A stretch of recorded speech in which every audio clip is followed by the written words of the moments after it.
Hi guys, welcome. ಬನ್ನಿ, ನಾನು ನನ್ನ ಜೀವನದ ಒಂದು ನಾರ್ಮಲ್ ಡೇ ಹೇಗಿರುತ್ತೆ ವಿತ್ ಅಮ್ಮು ಅಂತ ಹೇಳ್ತೀನಿ. ನನ್ನ ಜೀವನದ 24/7 ಪ್ರಿಯಾರಿಟಿ ಈಸ್ ಅಮ್ಮು. ಬೆಳಗ್ಗೆ ಎದ್ದು ಅವಳನ್ನ ಸ್ಕೂಲ್ಗೆ ರೆಡಿ ಮಾಡಿ ಸ್ಕೂಲಿಗೆ ಬಿಡೋಕ್ಕೆ ಅಂತ ಹೋದೆ. ಇವಳು ಸ್ಕೂಲಿಗೆ ಹೋಗೋಕ್ಕೆ ಇಷ್ಟು ಎಕ್ಸೈಟೆಡ್ ಆಗಿರೋ ಕಾರಣ all credit goes to her teachers. Yes, ಈ ಪುಟ್ಟ ಮಕ್ಕಳ ಜೀವನದಲ್ಲಿ ಟೀಚರ್ಸ್ ಅನ್ನೋ ರೋಲು ತುಂಬ ದೊಡ್ಡದಾಗಿರುತ್ತೆ. ಈ ರೆಸ್ಪಾನ್ಸಿಬಿಲಿಟಿನ ನಮ್ಮ ಟೀಚರ್ಸ್ ತುಂಬ ಚೆನ್ನಾಗಿ ಕ್ಯಾರಿ ಮಾಡ್ತಿದ್ದಾರೆ.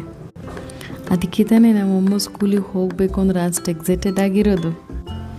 ಮಕ್ಕಳು ಆಡೋದು ನೋಡ್ತಾ ಇರೋದೇ ಒಂದು ಚಂದ ಅಲ್ವಾ. ನೋಡಿ, ಅವ್ರ ಮ್ಯಾಮ್ ಬಂದರು. ಇವ್ರು ಕೊಡೋ ಪ್ರೀತಿ ತಾನೇ ನಮ್ಮ ಪ್ರೀತಿನ ಸ್ವಲ್ಪ ಕಾಲ ಮರೆಸೋದು ಮಕ್ಕಳಿಗೆ. ನಾನು ವರ್ಕಿಂಗ್ ವುಮೆನ್ ಆಗಿರೋದ್ರಿಂದ ಅವಳನ್ನ ಸ್ಕೂಲಿಗೆ ಬಿಟ್ಟು ಸ್ವಲ್ಪ ಕೆಲಸ ಇತ್ತು ಅಂತ ಹೇಳಿಬಿಟ್ಟು ಹೋಗಿ ಬಂದೆ. ಅಮ್ಮ ಅಷ್ಟರಲ್ಲಿ ಸ್ಕೂಲಿಂದ ಬಂದಿದ್ಲು. ನೋಡಿ ಅವಳ ಆಟನ, ಇವಳು ಯಾವ ರೀತಿ ಆಟ ಆಡ್ತಾಳೆ ಅಂದರೆ, ಹೌದು ಆ ರೀತಿ ಆಟ ಆಡ್ತಾಳೆ. ಮನೆ ತುಂಬ ಗಲೀಜು, ಮನೆಯೆಲ್ಲ ನೀರು.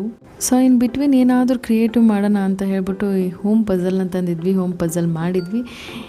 The puzzle outcome was very cute. Ready ಮಾಡಿಸ್ಕೊಂಡು ಭರತನಾಟ್ಯ ಕ್ಲಾಸಿಗೆ ಕರ್ಕೊಂಡು ಹೋದೆ. ಹೌದು, ಇದು ಅವಳ ಭರತನಾಟ್ಯ ಕ್ಲಾಸ್. ಅವಳು ತುಂಬ ಸಣ್ಣವಳಾಗಿದ್ದಾಳೆ, ಇನ್ನು ಇವಾಗ ಕಲಿತಾ ಇದ್ದಾಳೆ. Very initial stage.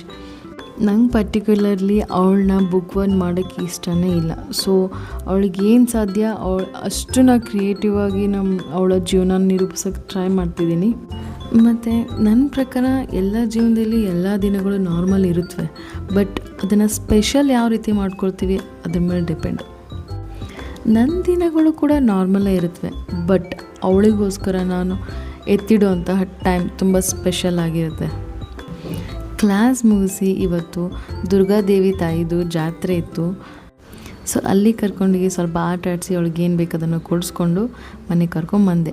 ಇವತ್ತಿನ ದಿನ ಇಷ್ಟೇ ಆಗಿತ್ತು.